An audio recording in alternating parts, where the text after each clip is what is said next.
請我哋全國同胞，日本咁一總係侵略，如果不行，我哋19路軍眾戰士犧牲晒，亦係請我哋全國同胞嚟聯合一致嚟抵抗。廣東佬火氣旺，思榮勇，契弟先至唔敢打日本仔嘅啫。抗戰最激烈的時候，廣東人保護了全中國，而自己的家鄉卻絕望地被日軍佔領。86年前的今天，日本侵略者的炮彈砸向了廣州城的每個角落。這張照片便是1938年的10月21號下午3點半，日本鬼子佔領廣州市政府時所拍下的。而第一波衝進市政府的鬼子卻是從大亞灣登陸的。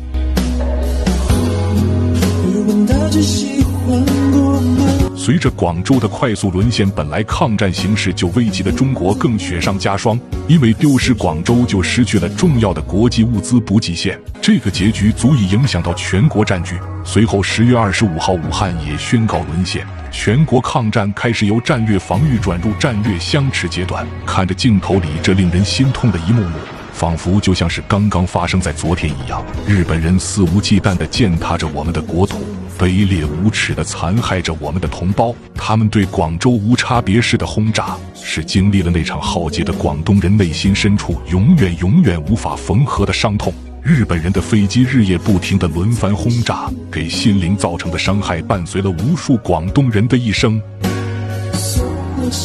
為了切斷從香港過來的軍需補給物資，日本人居然對廣州進行長達14個月慘絕人寰的野蠻轟炸。每次廣州上空響起警報聲，學生和群眾只能躲進就近的防空洞。隨着轟隆幾聲巨響，日本人的炸彈就落到學校和民宅上，建築被夷為平地後，在瓦礫下隨處可見屍首溢出的廣州百姓。而在那些幸存的廣州市民的日記裡，字裡行間都見證了日本飛機長達1年多高密度轟炸下廣州城的每一次變化。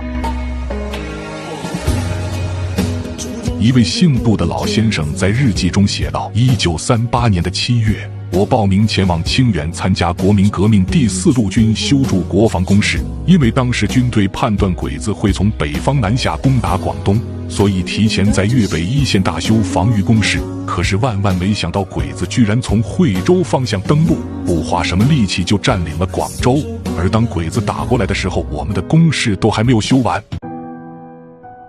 廣州淪陷後，日本人依然放火連燒了數天，他們在城裡見人就殺，見房就燒。據當年在惠州省立第3中學讀高1的市民回憶，聽到爆炸聲後衝出教室的學生都嚇呆了，街面上的商店和民房被炸得面目全非，而日本人的飛機還在密密麻麻地扔下炸彈。學校宣布停課後，學生們紛紛往家跑，沿途耳邊全是爆炸聲，眼裡全是燃燒的煙霧。10月19號的晚上，多達7萬多名廣州市民舉行火炬示威大遊行，遊行隊伍在中山紀念堂廣場集合，而當時部隊裡的官員多數已經撤離，而剩下的廣州百姓也有的連夜挑着東西衝向碼頭逃難。10月20號是廣州淪陷前的最後一天，碼頭上所有的大大小小船隻擠滿逃亡的市民，路上都是身背簡單行李舉家出逃的廣東人。第二天下午，日軍侵佔了廣州。據幸存的廣州市民回憶，當時凡是能往外逃的基本都逃了，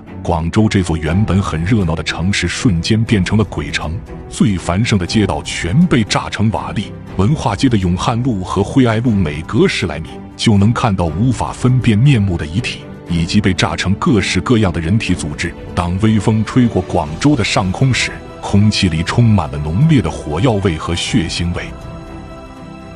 然而日本投降後，在審判時卻對廣州的暴行矢口否認。直到21世紀的今天，日本右翼勢力依然極力否認侵略中國的事實。如此不要臉的境界，他們是怎麼做到的？廣州這個當年不設防的城市，在東山區、越秀區和荔灣區等地，這些當年廣州人口最稠密、商業最繁華的地段，卻被日本作為了轟炸目標。根據廣東省檔案館保存的資料顯示，從1937年8月31號第一次轟炸開始，到1938年10月21號廣州淪陷，14個月裡日軍對廣州的轟炸密度僅次於重慶，最少6000多廣州百姓當場慘死。廣州人口瞬間從121.6萬人削減到了64.3萬人。